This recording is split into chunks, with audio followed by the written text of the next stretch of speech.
Sans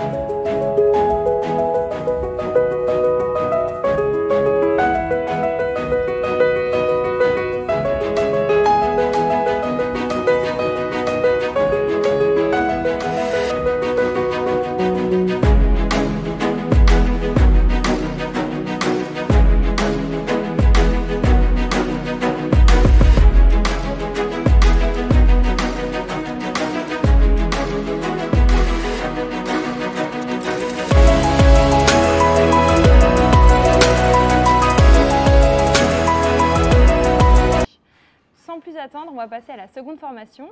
Donc j'accueille à mes côtés Monsieur Ali Bensouda. Bonjour Ali. Bonjour. On est très heureux. Merci beaucoup. On est très heureux de vous avoir aujourd'hui avec nous.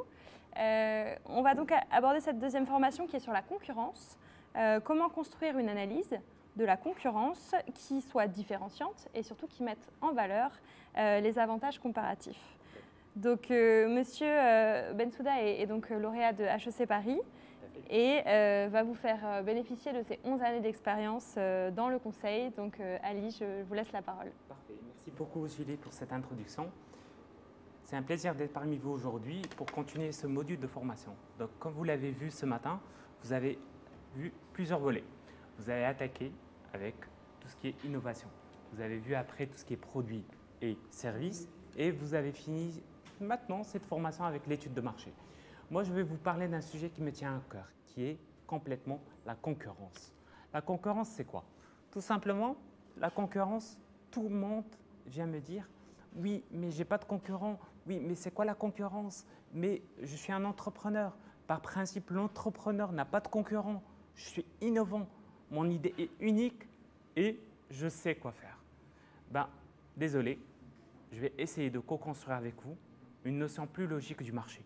Une notion plus logique de c'est quoi la concurrence et comment vous pouvez vous positionner et comment vous pouvez sortir des avantages compétitifs par rapport au marché pour mieux vous positionner.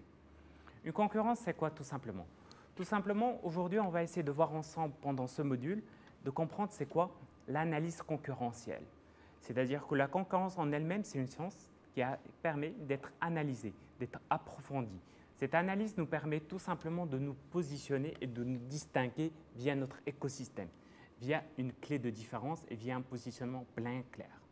Pour commencer, je vais essayer aujourd'hui, lors de ce module, de vous faire comprendre que tout simplement, qui sont vos concurrents, d'une part.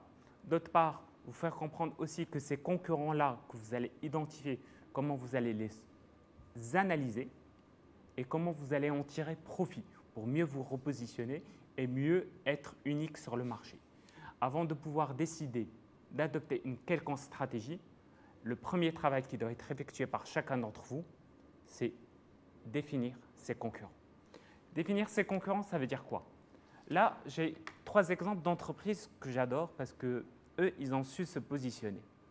La première, tout le monde la connaît, c'est Coca-Cola, première vente de boissons dans le monde. Coca-Cola est positionné dans la majorité des pays. Coca-Cola gère très bien, mais elle a su se différencier sur 2 choses. Première chose, qui d'entre nous savait que Coca-Cola était un médicament? Ça veut dire quoi? Ça veut dire qu'à l'origine, Coca-Cola était un médicament pour les maux d'estomac. Et ils ont su passer d'un médicament vers une boisson normalisée, standardisée, que tout le monde boit. Et ils ont su passer d'une boisson inconnue, qui était presque un médicament, vers une boisson mondiale. Et c'est là où l'analyse de la concurrence a toute sa valeur ajoutée. Ils ont su se distinguer, se positionner et identifier la valeur ajoutée sur laquelle ils peuvent se positionner versus les autres concurrents qui sont restés au même niveau. Deuxième entreprise, Nokia.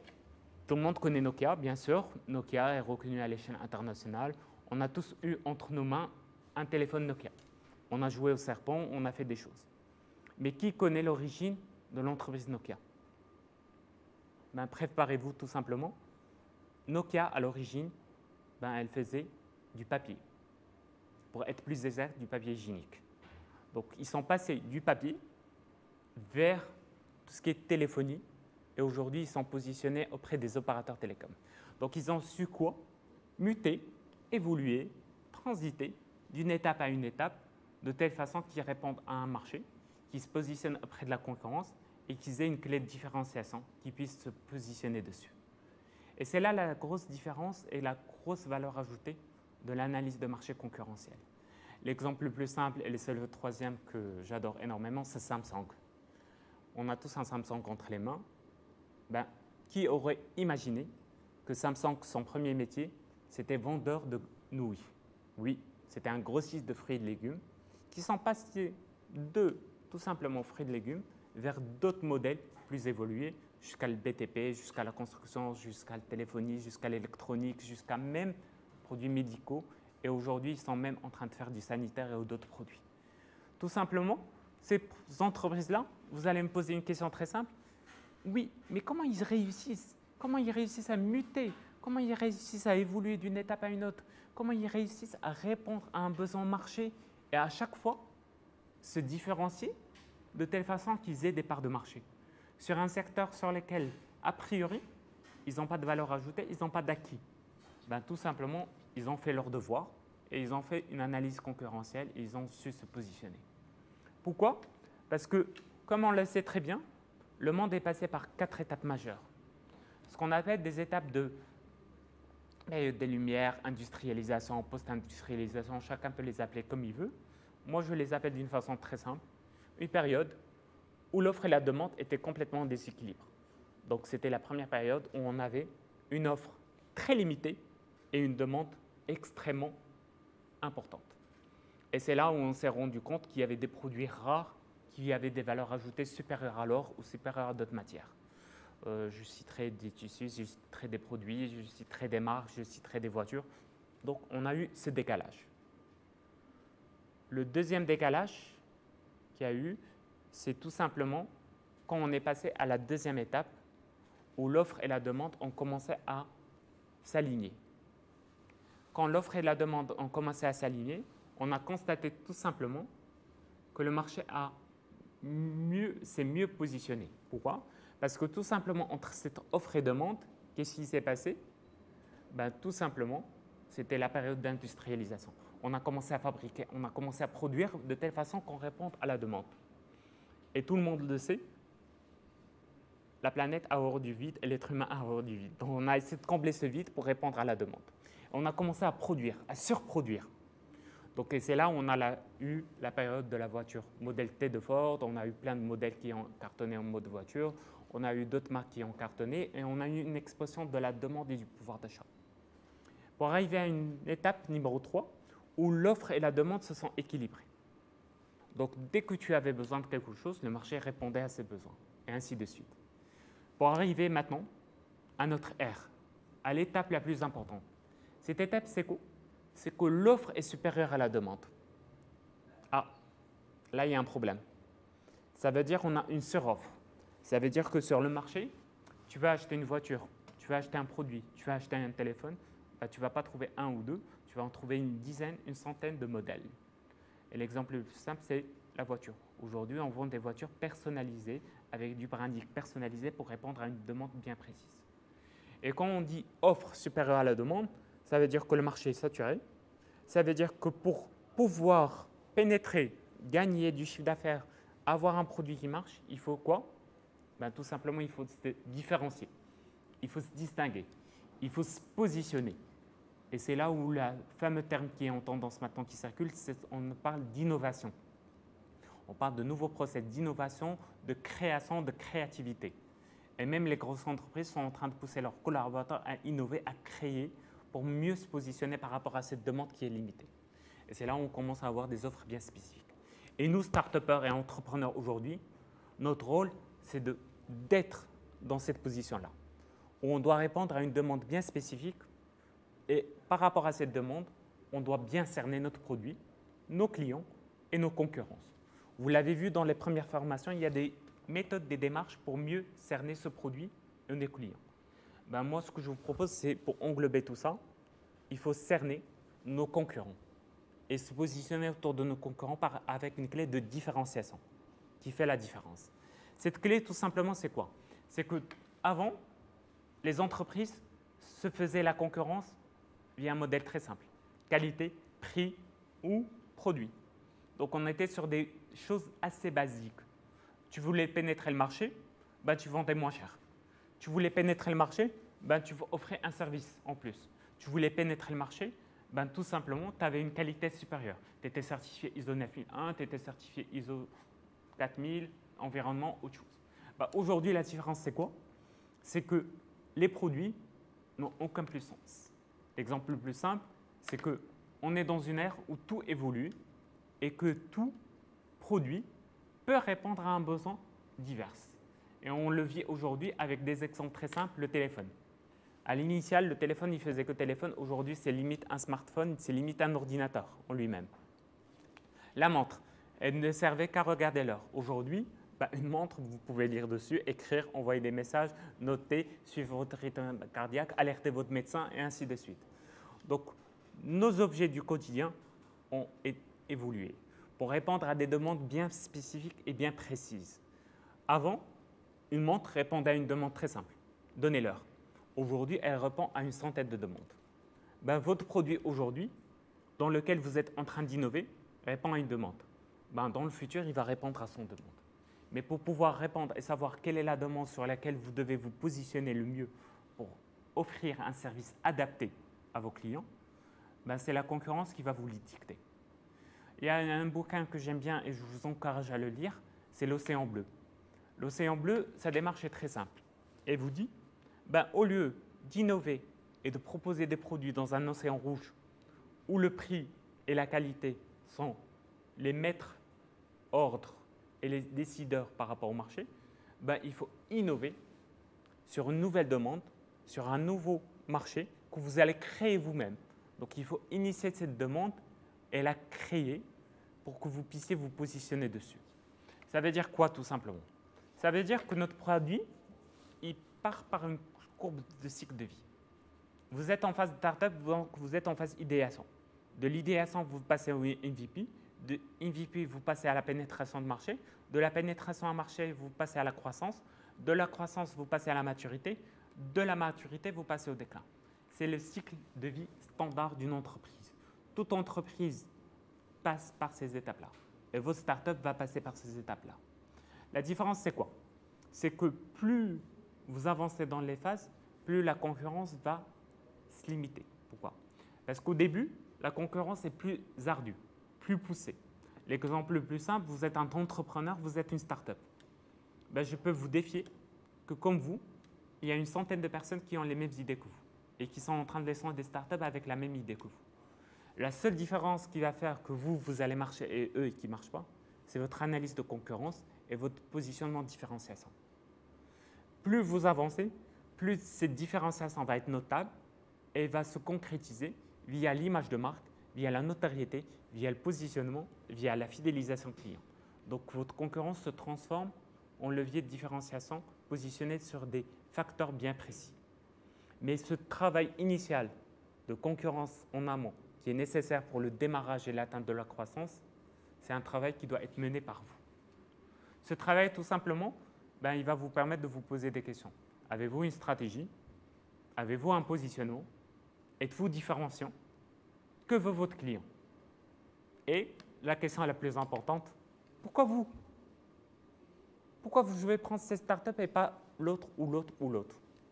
Ces 5 questions, tout simplement, c'est la concurrence qui va y répondre. J'ai une panoplie de produits, pourquoi je vais prendre ce produit-là? Une petite question très simple. On fait tous un acte quotidien. On part au supermarché, on arrive dans des rayons et on choisit un produit et on ne choisit pas les autres. Pourquoi? Posez-vous la question. Si vous arrivez à savoir pourquoi vous choisissez ce produit et pas les autres, appliquez la même démarche sur votre start-up. Et je peux vous assurer que les clients vont vous choisir vous versus les autres start-up. Cette analyse de la concurrence, tout simplement, se passe bien sûr via une étude. On passe de la théorie vers la pratique, vers la théorie, vers la pratique, et on fait un cycle. Cette étude, tout simplement, elle est composée de 3 étapes majeures. Une étape d'analyse ou de collecte ou de cadrage ou de lancement, vous pouvez l'appeler comme vous voulez. C'est une étape dans laquelle je prends état des lieux de mon existant.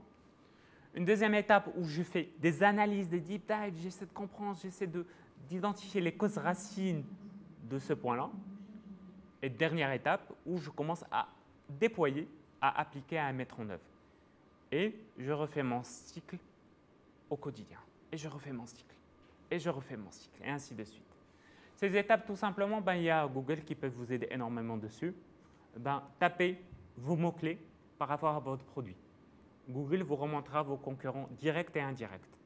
C'est vrai que parfois on se dit des concurrents directs, on les connaît, on les maîtrise, je n'ai pas besoin de les analyser. Erreur de débutant numéro 1, il faut les analyser.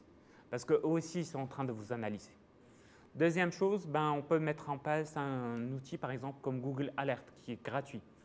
Pour vous poser vos mots-clés, vous tapez sur Google Alert, il vous montre un module gratuit, vous posez vos mots-clés, vous recevez quotidiennement ou chaque semaine les news, les actualités concernant les startups similaires ou les idées similaires ou les articles concernant vos mots-clés. Il y a plein d'outils autour de ça que vous pouvez découvrir pour analyser votre concurrence. Cette analyse, comme je l'ai mentionné très simplement, elle se passe via 3 étapes. Une étape d'identification, c'est le point d'interrogation. Qui sont mes concurrents? Quelle sont la typologie de ces concurrents? Qui est mon écosystème?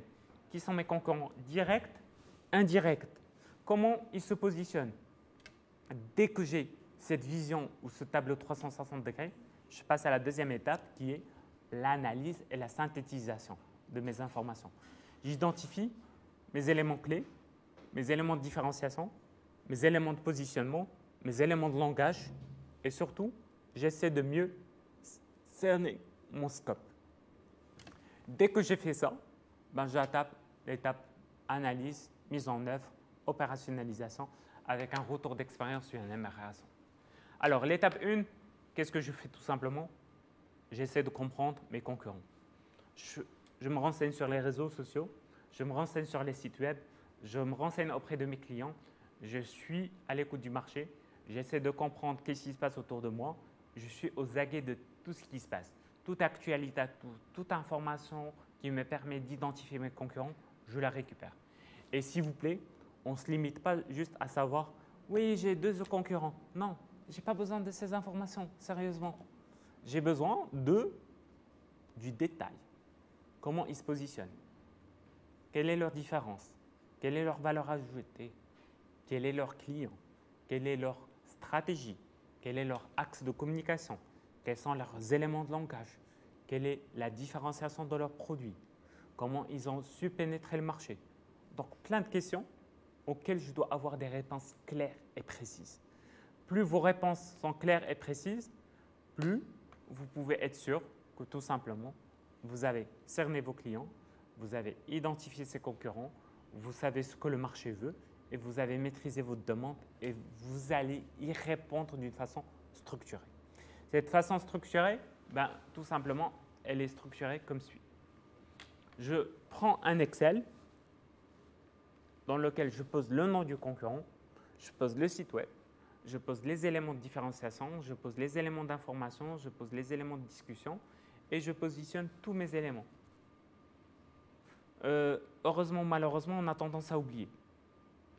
Les paroles s'envolent, mais les écrits restent. C'est pour ça que je vous encourage à faire ce Excel pour différencier tout simplement vos concurrents et les analyser. Parce que la différence entre vous et eux, c'est que tout simplement, eux, ils vous analysent aussi. Et ils vous mémorisent, ils vous suivent parce qu'ils ont peur de vous. Or, vous ne les prenez pas en considération parce que vous considérez que vous êtes petit, que vous n'avez pas la taille nécessaire pour répondre aux besoins et au marché. Mais le fait que vous vous positionnez d'une façon très structurée par rapport à la démarche fait qu'aujourd'hui, tout simplement, il vous reste une démarche très simple. Le fait de positionner cet Excel vous permettra de voir comment vos concurrents évoluent. Et cette évolution est importante. Rappelez-vous, je vous ai dit que le marché évolue. Les cycles de vie deviennent plus courts et les innovations deviennent plus rapides. Rappelez-vous, l'innovation iPhone qui a été présentée ce matin par Sinabil. On parle d'iPhone. Avant, un iPhone, il sortait chaque 4 ans, 5 ans. Aujourd'hui, c'est chaque année. Ils sont même en train de réfléchir à réduire la durée. Ça veut dire que le cycle réduit. Votre positionnement par rapport à une clé de différenciation doit être immédiat et doit être positionné rapidement. Sur les autres éléments, tout simplement, troisième volet, c'est par rapport à cette différenciation, il y a une analyse qui doit être faite. Une analyse pour identifier la synthèse de votre démarche. La synthèse, c'est quoi? C'est tout simplement sur quoi vous allez vous positionner, quelles sont vos clés de différenciation, quelle est votre valeur ajoutée par rapport à ces éléments-là et quelle est votre vision par rapport à ce positionnement global. La question que je vous pose par rapport à cette troisième étape, c'est que cette analyse que vous devez mener, elle doit être structurée de telle façon que vous sortiez des actions que vous pouvez déployer à votre niveau. C'est-à-dire, ne pas analyser pour analyser, mais analyser avec un plan d'action et un retour sur investissement impacté à votre niveau. Ça veut dire quoi tout simplement? Ça veut dire que je dois faire une analyse, un plan d'action, développer, déployer et revenir pour refaire la boucle. Je clôturerai cette formation avec 2 erreurs majeures qu'on est souvent en train de commettre. La première, c'est tout simplement, on se restreint. On se dit, j'ai pas de concurrent, je suis tout seul sur le marché. Monsieur Bensouda, c'est pas la peine, c'est bon. Erreur de débutant. Erreur numéro 1. On n'est jamais tout seul sur le marché. Même si par miracle, vous l'êtes aujourd'hui, ben, je peux vous assurer que d'ici 1 mois, 2 mois, il y aura des concurrents. Parce qu'il y a des gens qui vont voir votre startup, qui vont se dire, tiens, je vais faire la même chose, et ils attaquent. Et c'est là la grosse différence. C'est pour ça que je vous demande de bien vouloir prendre en considération qu'aujourd'hui, l'erreur numéro 1 que vous faites en considérant qu'il n'y a pas de concurrent, c'est une erreur de débutant. Donc, s'il vous plaît, chaque fois, il y a un concurrent. Direct, indirect, il y a toujours un concurrent. Pour faire ça, tout simplement, la méthode la plus simple, l'analyse des 5 forces de porteur. Donc, positionnez-vous au milieu, demande, marché, client, fournisseur, et identifiez vos gaps par rapport à chacun des volets et quelle est votre clé de différenciation par rapport à chacun des volets. Sur le deuxième erreur qu'on est en train de commettre, c'est tout simplement ne pas rentrer dans le détail. Ben, je vous dis, s'il vous plaît, rentrez dans le détail. Je vois beaucoup d'entrepreneurs qui me disent « Ouais, c'est bon, je connais mes concurrents, je les maîtrise. » Ben, je peux vous assurer que je peux les connaître mieux que vous. Parce qu'on a tellement confiance en nous et on se dit qu'on maîtrise le marché qu'on a tendance à oublier cet exercice et à ne pas le faire. C'est pour ça, je vous demande s'il vous plaît de pouvoir enclencher tout un travail de remise en cause par rapport à vos startups, par rapport à votre positionneur, de telle façon que vous mettiez en place une analyse de concurrence et de marché bien claire et bien précise qui vous permettra de sortir 5 choses. Première chose, votre stratégie. Deuxième chose, votre positionnement. Troisième chose, votre élément de différenciation et votre levier. Quatrième chose, ben, tout simplement, pourquoi vous et pas quelqu'un d'autre? Et cinquième, le plus important, est-ce que vous répondez à la demande du client réellement ou pas du tout? Le travail est là, l'information est là, à vous de montrer que vous êtes capable de vous différencier et que vous soyez la prochaine licorne. Merci.